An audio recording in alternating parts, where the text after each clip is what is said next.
Hello hello hello hello प्यारे बच्चों नमस्कार। मैं अरुण सक्सेना एक बार फिर से आप सभी का स्वागत करता हूँ रोजगार विद अंकित परिवार में। आप सभी लोगों का तहे दिल से हार्दिक स्वागत, हार्दिक अभिनंदन है। आप सभी प्यारे बच्चे जरा जल्दी से क्लास में जुड़े। आपकी पसंदीदा क्लास इस समय प्रारंभ हो चुकी है और एक बेहतरीन सा सेशन यहाँ पर लेकर मैं आपके लिए उपस्थित भी हूँ।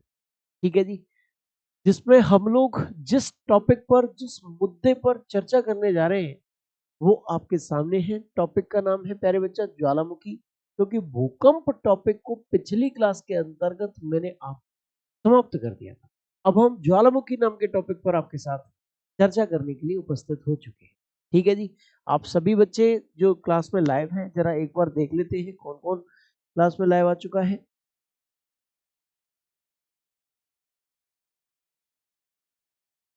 जी भाई, बहुत अच्छे, बहुत सारे प्यारे विद्यार्थी क्लास में लाइव हैं। मुस्कान जी, प्रियांशु गौतम जी, विष्णु जी, अनिल कुमार जी, किशन भारती जी, आप सभी लोग इस समय क्लास में लाइव। संडे को भूपा जी क्लास ले रहे हैं। हाँ जी विष्णु जी, संडे को क्लास ले रहे हैं आज, क्योंकि कल मैंने सैटरडे को क्लास नहीं ली थी आपकी, इसीलिए आज मैं संडे को क्लास स्पेशली लगवाई है भाई। तो स्टार्ट करते हैं सेशन को। मेरे बच्चों, ज्वालामुखी आखिरकार होता क्या है?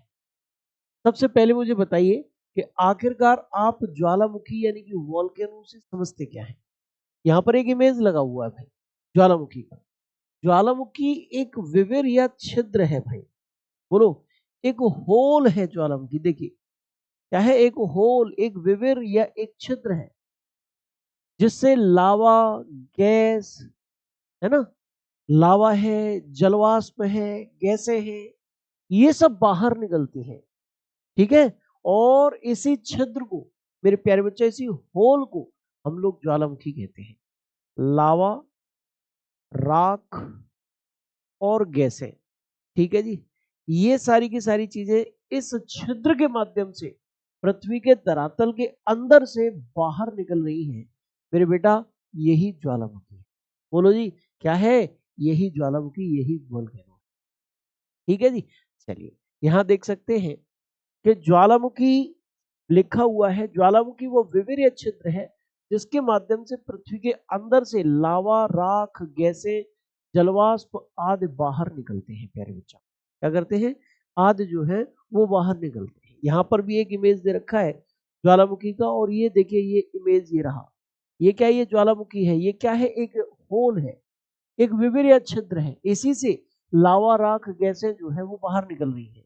यहाँ पर भी देखिए, ये एक होल है और इसके अंदर से लावा, राख, गैसें जो है वो बाहर निकल रही हैं। मेरे प्यारे विद्यार्थी, यही ज्वालामुखी है। यही क्या है भाई? वोल्केनो है। क्या है? ज्वालामुखी है यही। ठीक है जी, चलिए बहुत अच्छी बात है। अब हम आगे बढ़ते हैं भाई, और आगे बढ़ते हुए आपके साथ चर्चा करते हैं। एक क्वेश्चन आता है, बहुत पॉपुलर क्वेश्चन है, और वो क्वेश्चन क्या है? वो क्वेश्चन है कि भाई ज्वालामुखी क्रिया के दौरान सबसे ज्यादा मात्रा में कौन सी गैस निकलती है? वोल्केनिक एक्शन के दौरान सर्वाधिक मात्रा में कौन सी गैस निकलती है? सबसे ज्यादा मात्रा में कौन सी गैस निकलती है? ठीक है जी, ज्वालामुखी क्रिया के दौरान सर्वाधिक मात्रा में कौन सी गैस निकलती है, इस चीज की चर्चा करते हैं। देखिए यहाँ लिखा हुआ है, ज्वालामुखी क्रिया के तहत सर्वाधिक मात्रा में निकलने वाली गैस जो है वो जलवाष्प है। जल वाष्प है। इसके बाद CO2 और SO2 का स्थान आता है। यहाँ पर किसका स्थान आता है? CO2 और SO2 का स्थान आता है। देखिए मैं आप लोगों को बता देना चाहता हूँ, CO2 और SO2 का स्थान आता है इसके बाद। बोलो मेरे बच्चों, किस किस का? CO2 का और SO2 का, इनका स्थान आता है। मेरे प्यारे विद्यार्थियों, CO2 क्या है और SO2 क्या है, जरा हम अच्छे तरीके से इस चीज को समझने का प्रयत्न करते हैं। ठीक है, CO2, SO2, ठीक है। CO2 का मतलब है मेरे बच्चे कार्बन डाइऑक्साइड। ठीक है, CO2 क्या है? कार्बन डाइऑक्साइड है भाई। ठीक है, कार्बन डाइऑक्साइड है मेरे बच्चा। किसका तात्पर्य? CO2 का तात्पर्य। यहाँ पर SO2 क्या है भाई? SO2 का तात्पर्य है मेरे बच्चे सल्फर डाइऑक्साइड। Dioxide, oxide. तो सर्वाधिक मात्रा में कौन सी गैस निकलती है? सर्वाधिक मात्रा में जो गैस निकलती है वो है भाई जलवाष्प। जलवाष्प क्या है? जल की गैसीय अवस्था है। बोलो, जलवाष्प क्या है बच्चों? जल की गैसीय अवस्था ही जलवाष्प कहलाती है। और ये नंबर 1 पर आ रही है। उसके बाद नंबर 2 पर 2 गैसें आ रही है और उनके नाम है कार्बन डाइऑक्साइड और सल्फर डाइऑक्साइड, CO2 और SO2 उनके नाम है। बोलो जी, क्लियर है? समझ में आ रहा है आपको? बहुत बढ़िया। तो ये तो गैसें पता चल गई।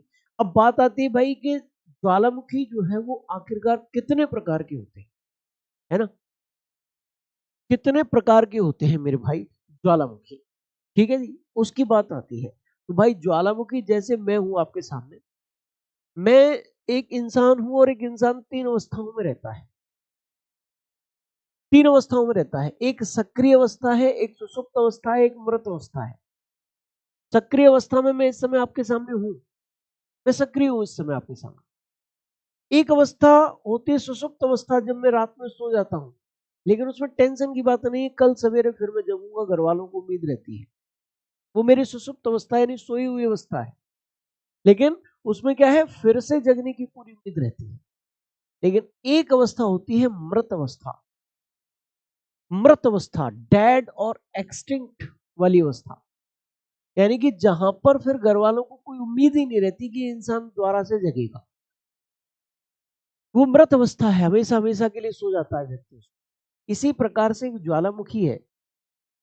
ज्वालामुखी भी सक्रिय होता है, जिनसे समय समय पर लावा का उद्गार होता रहता है, वो ज्वालामुखी सक्रिय ज्वालामुखी कहलाता है। और ऐसा ज्वालामुखी जिससे वर्तमान समय में लावा का उद्गार नहीं हो रहा है, लेकिन भविष्य में लावा के उद्गार की, इजेक्शन की पूरी संभावना है, उसे सुषुप्त ज्वालामुखी कहते हैं। और ऐसा ज्वालामुखी जिससे न तो वर्तमान में लावा का इजेक्शन हो रहा है, ना ही भविष्य में उद्गार होने की कोई संभावना है, तो उसे मेरे बच्चा हम लोग मृत अथवा डेड अथवा एक्सटिंक्ट वोल्केनो, मृत ज्वालामुखी के तौर पर क्या कहते हैं? डेड और एक्सटिंक्ट वोल्केनो, मृत ज्वालामुखी उसे कहते हैं। न तो वर्तमान में लावा का इजेक्शन हो रहा है, न भविष्य में इसकी कोई संभावना है, उसको कहते हैं डेड और एक्सटिंक्ट वोल्केनो बच्चे। ठीक है जी। चलिए, तो यहाँ पर आपने देखा कि ज्वालामुखी कितने प्रकार के होते हैं। ज्वालामुखियों के प्रकार, ज्वालामुखियों के प्रकार, बोलो जी मेरे बच्चा, ज्वालामुखियों के प्रकार, टाइप्स ऑफ वोल्केनोज। मेरे विद्यार्थियों, क्या है? Types of volcanoes, types of volcano. ठीक है जी, वोल्केनोज, टाइप्स ऑफ वोल्केनोज। तो मेरे बच्चा, इसमें कितने प्रकार के होते हैं भाई? ये 3 प्रकार के होते हैं।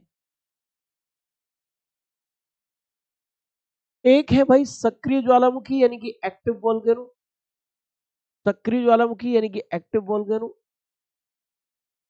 और एक है सुषुप्त ज्वालामुखी यानी कि डोरमेंट वोल्केनो, डोरमेंट वोल्केनो।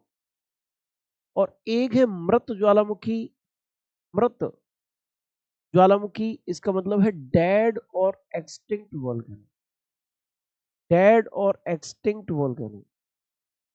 ठीक है, एक मृत ज्वालामुखी है। 3 प्रकार के ज्वालामुखी होते हैं जिनसे लावा का उद्गार समय समय पर होता रहता है, समय समय पर होता रहता है, प्रायः होता रहता है, जनरली होता रहता है, वो सक्रिय ज्वालामुखी है। जिनसे वर्तमान में लावा का उद्गार नहीं हो रहा है, लेकिन भविष्य में होने की पूरी संभावना है, वो सुषुप्त ज्वालामुखी है। और जिनसे ना तो वर्तमान में लावा का उद्गार हो रहा है, ना ही भविष्य में होने की कोई संभावना है, वो मृत ज्वालामुखी है। ठीक है जी। इनके क्या, इनमें सबसे इंपॉर्टेंट क्या है? परिभाषा तो हम तीनों की पढ़ेंगे, लेकिन जो मोस्ट इंपॉर्टेंट है, जहां से जनरली क्वेश्चंस पूछे जाते हैं बच्चों से, वो सक्रिय ज्वालामुखी और उसके एग्जांपल्स है। संसार में एक्टिव वोल्केनोज के एग्जांपल्स कौन कौन से हैं, ये भी क्वेश्चन आपसे पूछा जाता है। ये भी क्वेश्चन आपसे पूछा जाता है कि इसके एग्जांपल्स कौन कौन से हैं। यहां पर लिखा हुआ है सक्रिय ज्वालामुखी जिनसे प्रायः, प्रायः यानी कि जनरली लावा निकलता रहता है ना? जनरली लावा निकलता रहता है। Lava generally, generally keeps coming out, उसको मेरे बच्चा हम लोग क्या कहते हैं? उसको हम सक्रिय ज्वालामुखी कहते हैं। उदाहरण के लिए नंबर 1 पर है स्ट्रोम्बोली इटली का, जिसे भूमध्य सागर का क्या कहते हैं, प्रकाश स्तंभ कहते हैं। बोलो मेरे प्यारे साथी, इसे क्या कहते हैं, भूमध्य सागर का प्रकाश स्तंभ, the lighthouse of Mediterranean sea के तौर पर मेरे प्यारे विद्यार्थियों इसको जाना जाता है। क्या कहा जाता है, the lighthouse of Mediterranean sea के तौर पर इसको जाना जाता है। मेरे भूमध्य सागर का प्रकाश स्तंभ क्यों कहते हैं, क्योंकि मेरे बच्चा ये भूमध्य सागर में स्थित है। जरा हम 1 मिनट नेक्स्ट पेज लगाते हैं और यहां पर लगा लेते हैं एक इमेज, एक मैप, वर्ल्ड मैप, ठीक है।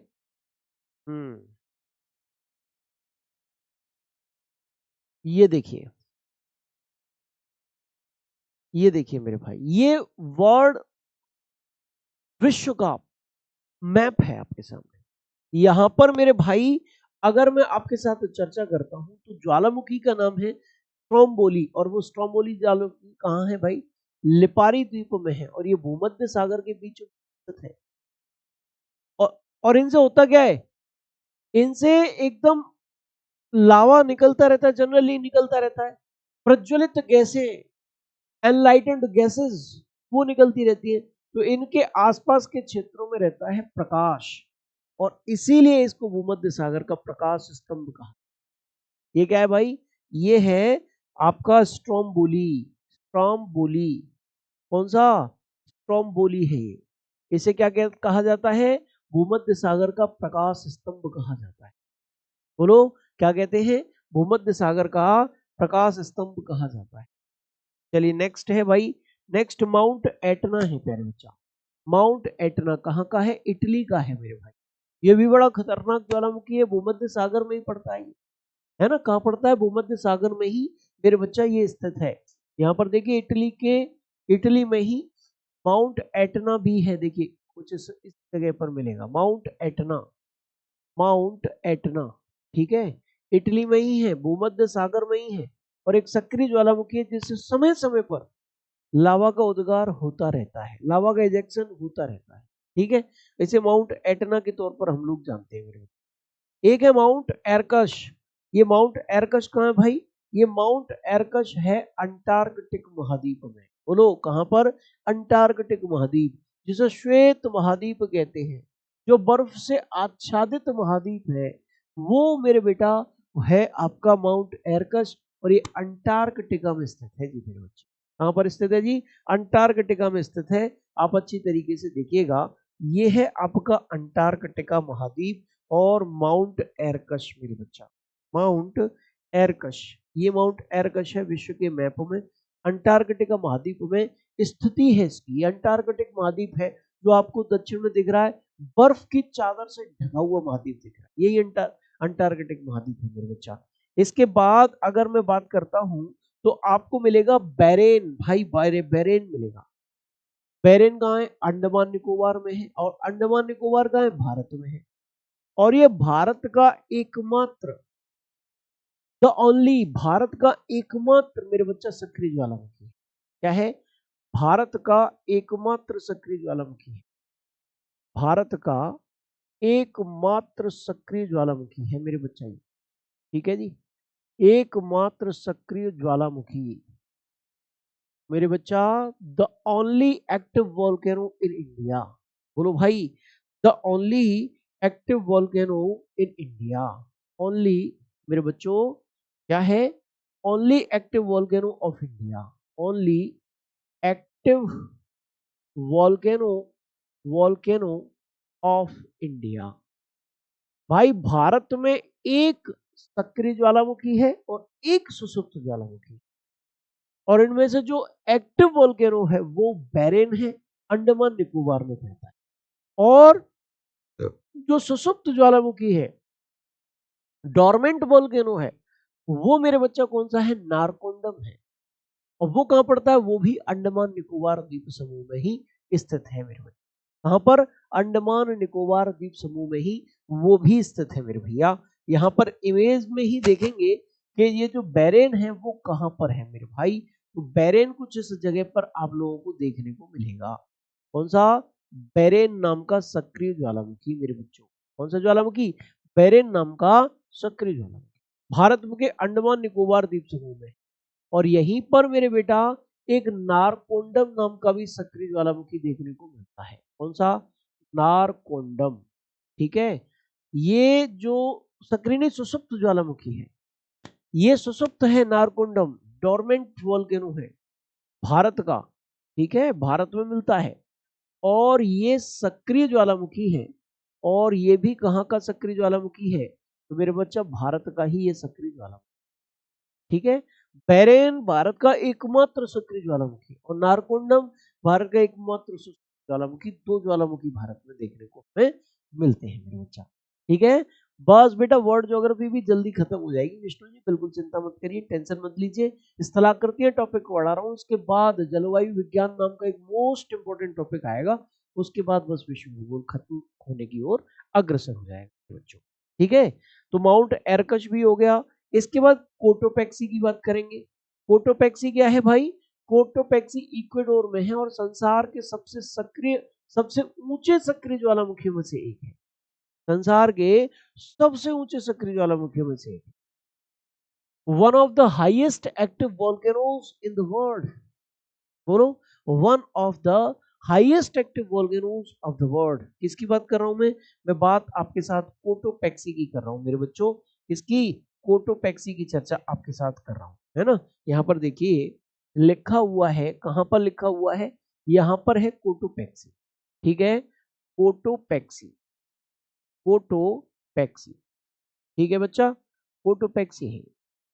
ठीक है, और ये कहां पर है? इक्वेडोर देश में है। किस पर्वत पर स्थित है? तो एंडीज पर्वत पर स्थिति है इसकी। इस पर्वत पर बच्चा, ये एंडीज पर्वत ही तो है दक्षिण अमेरिका महाद्वीप का, उसी पर स्थित है और संसार की सबसे ऊंचाई पर स्थित सक्रिय ज्वालामुखी में से मेरे बेटा ये एक है। बोलो जी, क्लियर है? बस 1 मिनट का समय मुझे देंगे, थोड़ा सा मैं राउटर चेंज करता हूँ, नेटवर्क थोड़े अप डाउन हो रहे हैं। 1 मिनट बस।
तो क्या मेरी आवाज वगैरह सब अच्छी तरीके से आ रही है आपको? कोई दिक्कत तो नहीं है? ठीक है, ओके ओके ओके।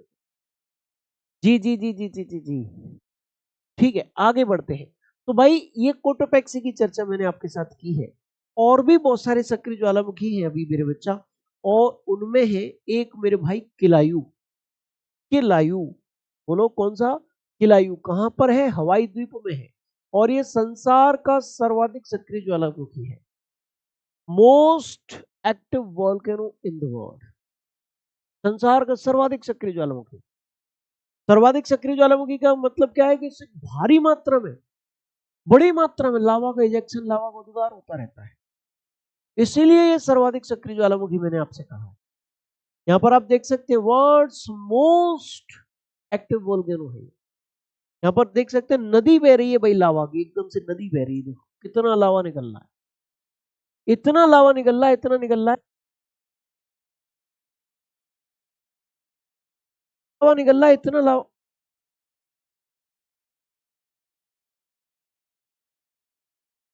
इतना लावा निकल रहा है, इतना लावा निकल रहा है कि एकदम से नदी बह रही है मेरे। क्या? नदी बह रही है लावा।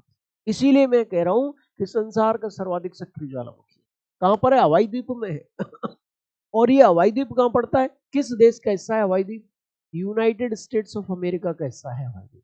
बोलो USA, United states of America, इसका हिस्सा है मेरे बच्चा हवाई द्वीप। आप चलिए इसको भी जरा हम दिखाने का प्रयत्न करते हैं कि आखिरकार ये हवाई द्वीप जो है वो कहाँ है। देखिए हवाई द्वीप कुछ इस प्रकार से प्रशांत महासागर में है। कहां पर है, प्रशांत महासागर में है, और उन्हीं में से किसी एक द्वीप पर मेरे भाई पड़ता है आपका क्या, बोलो किलाइन। ये संसार का सर्वाधिक सक्रिय ज्वालामुखी है, हवाई द्वीपों में स्थित है, और हवाई द्वीप मेरे बच्चा प्रशांत महासागर में स्थित। बोलो पैसिफिक ओशियन, प्रशांत महासागर, इसमें हवाई द्वीप जो है वो सिचुएटेड है, वो स्थित है।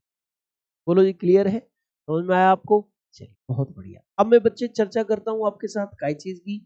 अब ये तो हो गए भाई कुछ प्रमुख सक्रिय ज्वालामुखी, बोलो क्या, प्रमुख सक्रिय ज्वालामुखी हो गए। एक ओजस डेल सेलेडो के नाम से भी एक सक्रिय ज्वालामुखी, ओजस डेल सेलेडो, यहां पर देखिए ओजस del Salado chilli Argentina border के पास स्थित है, एंडीज पर्वत पर स्थिति है इसकी, और नाम है इसका ओजस डेल सेलेडो, डेल सेलेडो, ठीक है सेलेडो, ओजस डेल सेलेडो, ये भी मेरे बच्चा एक प्रमुख सक्रिय ज्वालामुखी है भाई। कहां का, चिली अर्जेंटीना बॉर्डर पर स्थित, दक्षिण अमेरिका महाद्वीप में स्थित, और एंडीज पर्वत पर स्थित एक सक्रिय ज्वालामुखी, ठीक है जी। चलिए तो इसको भी लिख लेते हैं, ओजस डेल सेलेडो मेरे भाई, ठीक है, ओजस डेल सेलेडो, ओजस डेल सेलेडो, ओजस डेल सेलेडो कहां पर है, दक्षिण अमेरिका महाद्वीप में है, और चिली अर्जेंटीना बॉर्डर पर स्थित, चिली अर्जेंटीना बॉर्डर पर स्थित है, ठीक है, ओजस डेल सेलेडो में। बोलो ये समझ में आ रहा है, क्लियर है, ठीक है। अब हम आगे बढ़ते हैं मेरे बच्चे, और अब बात करते हैं भाई सुषुप्त ज्वालामुखी की। ये सुषुप्त ज्वालामुखी क्या होता है ना। अच्छा नोट डाल लेंगे, नोट, अच्छा नोट तो हमने डाल लिया कि भारत का एकमात्र सक्रिय ज्वालामुखी कौन सा है, तभी उसी समय पर डाल लिया था, है ना। सुषुप्त ज्वालामुखी क्या होता है, इनसे वर्तमान में तो लावा का उद्गार नहीं हो रहा है, लेकिन भविष्य में इसकी पूरी की पूरी संभावना है इनसे लावा का इजेक्शन या लावा का उद्गार हो मेरे बच्चा, इसकी पूरी पूरी संभावना है इन द फ्यूचर। और मेरे बच्चा मैंने आप लोगों को क्या बताया कि भारत का एकमात्र सुषुप्त ज्वालामुखी कौन सा है, भारत का एकमात्र सुषुप्त ज्वालामुखी, एकमात्र सुषुप्त ज्वालामुखी, सुषुप्त ज्वालामुखी, ज्वालामुखी कौन सा है मेरे बच्चा, भारत का एकमात्र सुषुप्त ज्वालामुखी जो है, only dormant volcano, only dormant volcano, ठीक है। भारत का एकमात्र सुषुप्त ज्वालामुखी नारकोंडम है, नारकोंडम द्वीप में है, जो अंडमान निकोबार में स्थित है, जो अंडमान निकोबार में स्थित है, जो अंडमान निकोबार में स्थित है, अंडमान निकोबार में स्थित है, ठीक है, अंडमान निकोबार में स्थित है। नाम क्या है मेरे बच्चा, नारकोंडम द्वीप है मेरे बेटा, ठीक है। The only active volcano of India is Narcondam situated in the Andaman Nicobar group of island, ठीक है जी, ये भी आपको समझ में आ गया। चलिए अब हम बात करेंगे मेरे बच्चे काय चीज पर, मेरे प्यारे साथी प्यारे विद्यार्थी, अब हम बात करेंगे आपके साथ मृत मृत ज्वालामुखी के उदाहरण पर। बोलो सॉरी उदाहरण नहीं, मृत ज्वालामुखी क्या होती है, क्योंकि उदाहरण इंपॉर्टेंट नहीं है ना, उदाहरण जो है वो इंपॉर्टेंट नहीं है मेरे बच्चे, क्या है, जिनसे न तो वर्तमान में उद्गार हो रहा है और ना ही भविष्य में इसकी कोई संभावना है, उनको डेड और एक्सटिंक्ट वोल्केनो कहते हैं।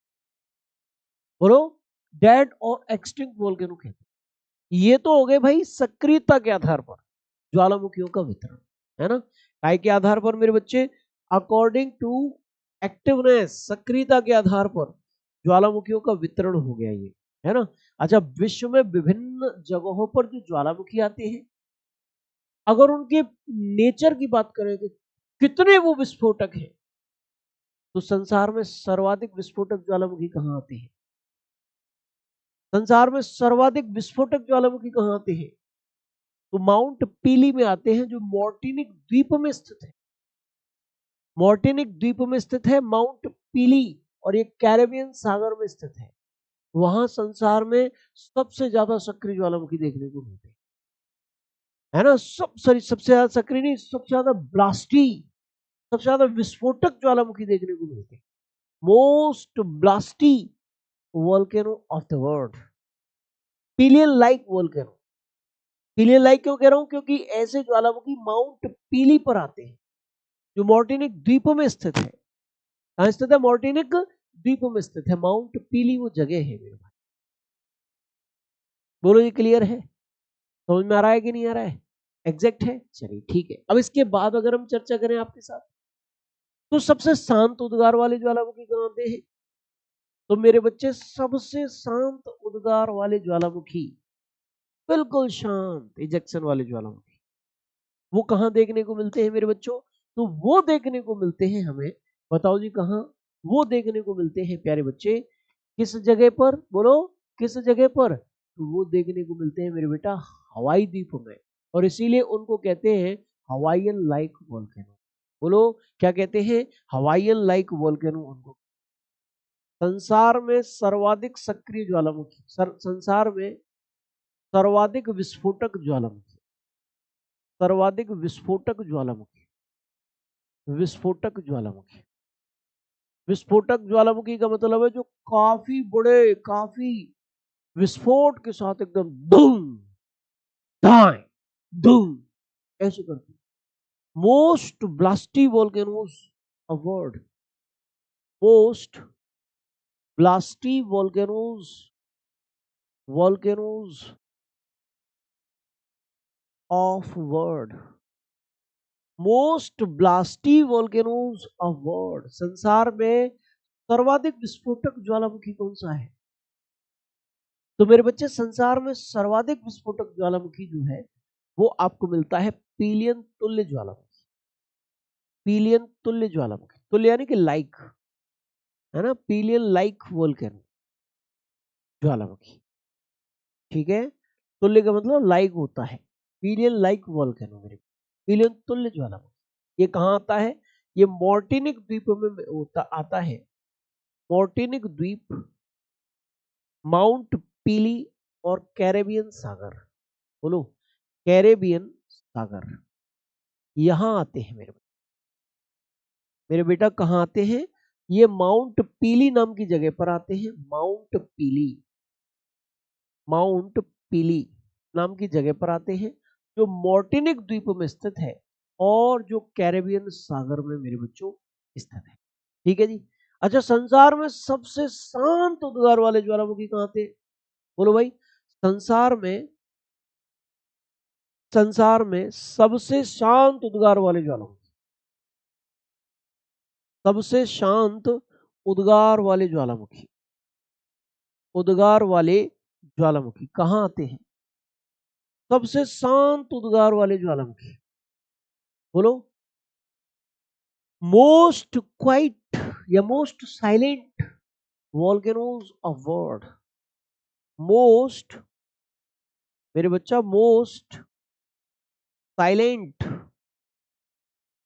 साइलेंट वॉल्केनोज ऑफ वर्ल्ड, मेरे बच्चा, of world, most silent volcanoes of world. संसार में सबसे शांत उद्गार वाले ज्वालामुखी, ये कैसे हैं? कौन से हैं? ये हवाईयन तुल्य ज्वालामुखी है। हवाईयन तुल्य ज्वालामुखी, हवाईयन तुल्य ज्वालामुखी, हवाईयन लाइक वोल्केनोज हैं ये, ठीक है। और ये कहां पर आते हैं? ये हवाईयन, हवाई द्वीप में आते हैं। बोलो, हवाई द्वीप में आते हैं, हवाई द्वीप में आते हैं। और हवाई द्वीप किसका हिस्सा है? यूनाइटेड स्टेट्स ऑफ अमेरिका का हिस्सा है, और ये प्रशांत महासागर में है। बड़े आराम आराम से बिना विस्फोट के धीरे धीरे धीरे धीरे शांत तरीके से लावा इनसे निकलता रहता है। मेरे क्या लावा इनसे निकलता रहता है, इजेक्ट होता रहता है, निकलता रहता है। बोलो जी, समझ में आ रहा है आपको? क्लियर है? बहुत बढ़िया। अब इसके बाद हम चर्चा करने जा रहे हैं आपके साथ काय मुद्दे पर, नेक्स्ट टॉपिक पर, क्योंकि ये टॉपिक तो फिनिश हो चुका है।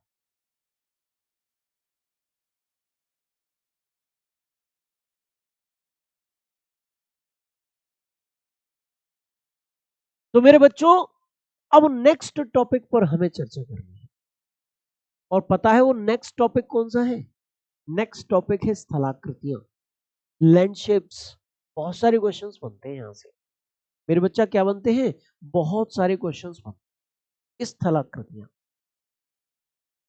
स्थलाकृतियां, लैंडशिप्स। अच्छा, एक चीज और, एक चीज और, एक चीज और, पिछले वाले उससे एक चीज और बनती है, एक पॉइंट और भी बनता है।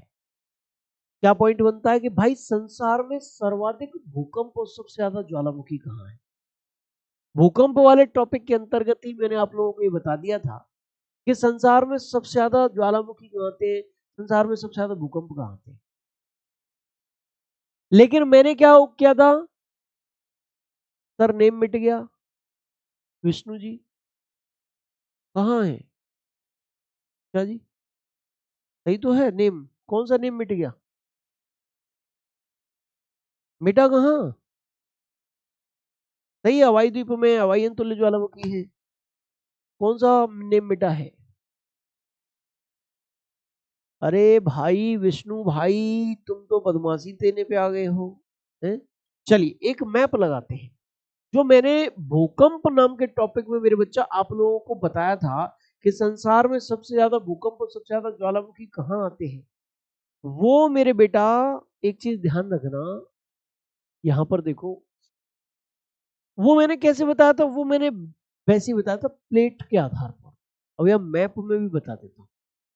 प्रशांत महासागर कहाँ है भाई? प्रशांत महासागर इस मैप में दो जगहों पर है बेटा। ये है प्रशांत महासागर, पैसिफिक ओशियन, ठीक है। और इधर भी प्रशांत महासागर है, इधर भी क्या है? प्रशांत महासागर है। पैसिफिक ओशियन इधर भी है, ठीक है, पैसिफिक ओशियन इधर भी है। अब ये क्या है? बोर्ड चौकोर है, ठीक है। ये बोर्ड क्या? चौकोर है। और मेरे विद्यार्थियों, मेरे बच्चों, जब ये बोर्ड गोल होगा ना, गोल, अगर इसको गोल करें तो पीछे जाकर ये मिल जाएगा। पीछे जाकर क्या होगा? ये आपस में मिल जाएगा और पूरा प्रशांत महासागर एक हो जाएगा। इस प्रकार अगर आप सोच रहे हो कि प्रशांत महासागर दो कैसे हैं बेटा, वो दो है नहीं, एक ही हो जाएगा मेरे विद्यार्थियों। क्या हो जाएगा? एक ही हो जाएगा। कैसे? क्योंकि ग्लोब कैसा है? गोल है। पृथ्वी कैसी है? गोल है। और प्रशांत महासागर भी, अगर पृथ्वी गोल होगी तो एक हो जाएगा, लेकिन अगर चौकोर होगा ये बोर्ड तो दो जगहों पर दिखेगा। और प्रशांत महासागर के जो तटीय क्षेत्र है, ये वाले क्षेत्र जो है, प्रशांत महासागर के जो तटीय क्षेत्र है मेरे बच्चा, वो तटीय क्षेत्र प्यारे साथी, वो तटीय क्षेत्र परिप्रशांत महासागरीय मेखला के अंतर्गत, सरकम पैसिफिक बेल्ट के अंतर्गत आते हैं। ये देखिए, सरकम पैसिफिक बेल्ट, परिप्रशांत महासागरीय मेखला, किसके अंतर्गत आते हैं बच्चे? परिप्रशांत महासागरीय मेखला के अंतर्गत वो आते हैं। बोलो भाई, ये परिप्रशांत महासागरीय मेखला है, सरकम पैसिफिक बेल्ट है, जहां संसार में सबसे ज्यादा भूकंप और ज्वालामुखी आते हैं। लगभग 60% के आसपास भूकंप और लगभग 60% के आसपास ज्वालामुखी यहाँ देखने को मिलते हैं। क्या है भाई? ये परिप्रशांत महासागरीय मेखला है। परिप्रशांत महासागरीय मेखला, महासागरीय मेखला, मेखला, मेखला, सरकम पैसिफिक बेल्ट, सरकम पैसिफिक बेल्ट। मेरे बच्चों कौन सी बेल्ट? सरकम पैसिफिक बेल्ट है, ठीक है। अच्छा, एक बेल्ट यहां भी है, यहां से स्टार्ट होगी, और मेरे बच्चा वो देखिए, ये देखिए, ये देखिए, इसे मध्य महाद्वीपीय पेटी कहते हैं। अफ्रीका महाद्वीप के पास से स्टार्ट होती है, भूमध्य सागर से होते हुए ये मेरे बच्चा कहां से गुजरेगी, ईरान, अफगानिस्तान, पाकिस्तान से होते हुए भारत में प्रवेश करेगी, ऐसे करके प्रवेश करेगी, है ना। और मेरे भाई दक्षिण में जाकर ये परिप्रशांत महासागरीय मेखला से ही, ठीक है, ये भी परिप्रशांत महासागरीय मेखला ही है, ध्यान रखना, है ना। ये भी क्या है, परिप्रशांत महासागरीय मेखला ही है। इसको भी आप लोगों को अच्छी तरीके से ट्रेस करा, ठीक है, ऐसे करके। ये देखो, ये क्या है, परिप्रशांत महासागरीय मेखला। और ये वाली क्या है पेटी मेरे बच्चा, ये वाली जो बेल्ट है, ये वाली, ये जो बेल्ट है, ये वाली, ये है भाई मध्य महाद्वीपीय पेटी, मिड कॉन्टिनेंटल बेल्ट, मध्य महाद्वीपीय पेटी, मध्य महाद्वीपीय पेटी, ठीक है, पेटी, mid continental belt, mid continental belt, नेंटल बेल्ट। अब भारत किस बेल्ट का हिस्सा है, भारत मिड कॉन्टिनेंटल बेल्ट का हिस्सा है। बोलो, अरे भाई तू कायगो नाराज है भाई, बार बार बार बार बार बार मिट जाती है, कभी कहीं से कभी कहीं से। मिड कॉन्टिनेंटल बेल्ट का हिस्सा भारत है। संसार में लगभग 20% के आसपास भूकंप और ज्वालामुखी मिड कॉन्टिनेंटल बेल्ट में, संसार में लगभग 20% के आसपास भूकंप आते मिड कॉन्टिनेंटल बेल्ट में मेरे प्यारे साथी आते हैं। तो ये भी आप यहां पर भी जान लीजिएगा कि संसार में सर्वाधिक भूकंप और ज्वालामुखी कहां आते हैं। संसार में सर्वाधिक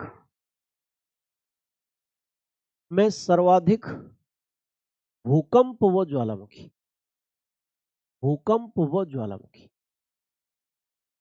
ज्वालामुखी, maximum earthquake and volcanoes in the world कहां आते हैं भाई, मैक्सिमम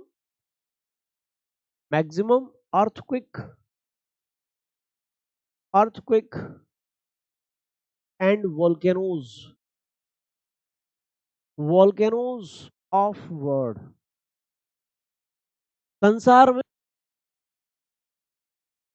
संसार में सर्वाधिक भूकंप और ज्वालामुखी,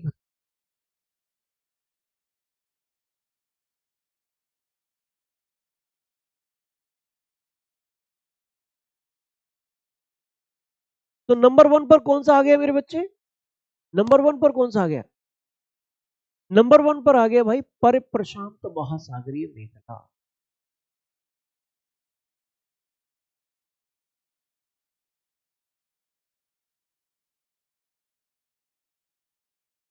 परिप्रशांत महासागरीय मेखला, महासागरीय मेखला, मेखला यानी कि सरकम पैसिफिक बेल्ट, सरकम पैसिफिक बेल्ट, ठीक है मेरे बच्चा। और इसमें कितने भूकंप और ज्वालामुखी आते हैं, संसार के लगभग 60% या अधिक भूकंप व ज्वालामुखी, ठीक है, यहां आते हैं। और दूसरे नंबर पे कौन सा आता है मेरे बच्चों, बोलो फटाफट से, दूसरे नंबर पे आता है संसार में, दूसरे नंबर पे आता है, सॉरी लिखने की जरूरत नहीं है, दूसरे नंबर पे है मध्य महाद्वीपीय पेटी, मध्य महाद्वीपीय पेटी, मध्य महाद्वीपीय पेटी, मिड कॉन्टिनेंटल बेल्ट। बोलो क्या, mid continental belt, mid continental belt, मध्य महाद्वीपीय पेटी। और यहां पर कितने भूकंप और ज्वालामुखी आते हैं, लगभग 20% भूकंप व ज्वालामुखी, भूकंप व ज्वालामुखी, अप्रोक्सीमेटली 20% अर्थक्वेक एंड वोल्केनोज यहां देखने को। बोलो ये समझ में आ रहा है आपको, बस ये टॉपिक अब खत्म हो जाता है मेरे, बोलो जी क्या, अब ये टॉपिक खत्म हो जाता है, टॉपिक कंप्लीटेड, टॉपिक कंप्लीटेड मेरे बच्चा, ये टॉपिक पूरी तरीके से समाप्त हो जाता है। पूरी तरीके से कंप्लीट हो जाता है, फिनिश हो जाता है, टॉपिक कंप्लीटेड। अब हम मेरे बच्चा, हाँ, रिंग ऑफ फायर के नाम से वो प्रशांत महासागरी मेखला है ना, पर प्रशांत महासागरी मेखला, उसी को जानते हैं। अच्छा, कई बार ऐसा भी होता है कि इससे संबंधित देश भी पूछ लिए जाते हैं। तो देखो कौन कौन से देश आते हैं। अब जैसे यहाँ पर आप देखोगे तो कनाडा है, कनाडा आएगा इसी में, कनाडा का तटीय क्षेत्र, यूनाइटेड स्टेट्स ऑफ अमेरिका का तटीय क्षेत्र आ जाएगा, मैक्सिको का तटीय क्षेत्र आ जाएगा, मैक्सिको का तटीय क्षेत्र आ जाएगा। इधर वेनेजुएला है, वेनेजुएला वो वेनेजुएला देश है, वेनेजुएला देश कौन सा है, वो देश है मेरे बच्चा। हालांकि वेनेजुएला छोड़ भी सकते हैं, इक्वेडोर आएगा इधर, इक्वेडोर है, इक्वेडोर, इक्वेडोर देश है। फिर पेरू देश आएगा, पेरू है, चिली है, ये देश आ जाएंगे इधर, है ना। इक्वेडोर के बगल में है कोलंबिया, कोलंबिया, और कोलंबिया के बगल में है वेनेजुएला, जहां संसार का सबसे ऊंचा जलप्रपात एंजल जलप्रपात स्थित। वो वेनेजुएला देश मेरे बेटा आजकल काफी सुर्खियों में है। कल अमेरिका ने वहां एक सैन्य कार्यवाही की है, अमेरिका ने मेरे बेटा सैन्य कार्यवाही की है, और मात्र आधे घंटे के अंदर, आधा घंटे के अंदर 7 बड़े शहरों पर मिलिट्री बेसिस पर सैन्य कार्रवाई की, और मात्र आधा घंटे के अंदर अंदर उन्होंने क्या किया मेरे बच्चों, उन्होंने वहां के राष्ट्रपति और उनकी पत्नी दोनों को ही पकड़ लिया, अरेस्ट कर लिया, न्यूयॉर्क दोनों को ले जाया गया, दोनों को ही मेरे बच्चा। निकोलस मादुरो करके नाम है। अभी अच्छा है कि बुरा तो मैं ये नहीं कह सकता, लेकिन भाई ये तो एक अंतरराष्ट्रीय कानूनों का उल्लंघन है। किसी देश के राष्ट्रपति को इस प्रकार से पावर के दम पर उठा लेना, ये शायद ही अब तक का पहला कृत्य है, अब तक का पहला कृत्य है। कल मैं बड़ा इसको, जैसे ही मैंने ये खबर देखी तो एकदम यार अचंभित रह गया, ये हुआ क्या। यहाँ पर है वेनेजुएला देश, इस जगह पर कोलंबिया के जस्ट बगल में। ये सारे के सारे देश आ रहे हैं भाई पर प्रशांत महासागरीय मेखला। इधर रूस है, रूस है इधर, इधर क्या है भाई, इधर आपका जापान है, ये भी इसी क्षेत्र में आ रहा है, जापान, जापान है इधर, जापान पर प्रशांत महासागरीय मेखला में ही जापान आ रहा है। फिर कोरिया है, उत्तर व दक्षिण कोरिया, कोरिया देश है, उत्तर कोरिया, दक्षिण कोरिया, इधर चीन है, ठीक है, इधर इंडोनेशिया, ऑस्ट्रेलिया है, ये ऑस्ट्रेलिया का भाग भी आ जाएगा, इधर इंडोनेशिया का भाग भी आ जाएगा। ये सारे के सारे देश जो है मेरे बच्चा वो पड़ते हैं पर प्रशांत महासागरीय मेखला में, यानी इन देशों के तटीय क्षेत्रों में मेरे बच्चे सबसे ज्यादा भूकंप और ज्वालामुखी। यहां पर ईरान, अफगानिस्तान, पाकिस्तान, भारत और फिर म्यांमार, ये सारे के सारे देश मध्य अटलांटिक पेटी में, वो सॉरी मध्य महाद्वीपीय पेटी में आते। भारत मध्य महाद्वीपीय पेटी का हिस्सा है, ठीक है जी। इसमें भारत को भी हम लिख देंगे स्पष्ट तौर पर, भारत जो है इसी पेटी का हिस्सा है, ठीक है। और जापान विशेष तौर पर इस पेटी का हिस्सा है पर प्रशांत।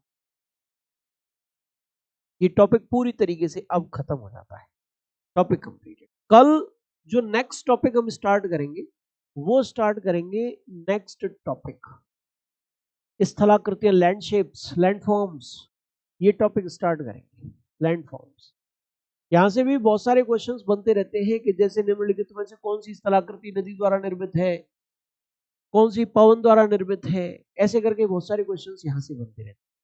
ज्वालामुखी द्वारा निर्मित स्थलाकृतियां भी मैं आप लोगों को कराऊंगा। तो मेरे बच्चे आप तैयार रहिएगा, कल क्लास आपकी 1 बजे ही होगी, दोपहर 1 बजे। आप बिल्कुल परेशान मत होइएगा, क्लास का टाइम वही रहेगा। आज संडे है इसलिए थोड़ा सा मैंने टाइम चेंज करके आपकी क्लास रख ली है, कल 1 बजे ही क्लास का टाइम रहेगा। तब तक के लिए मुझे इजाजत दीजिए। जय हिंद, जय भारत।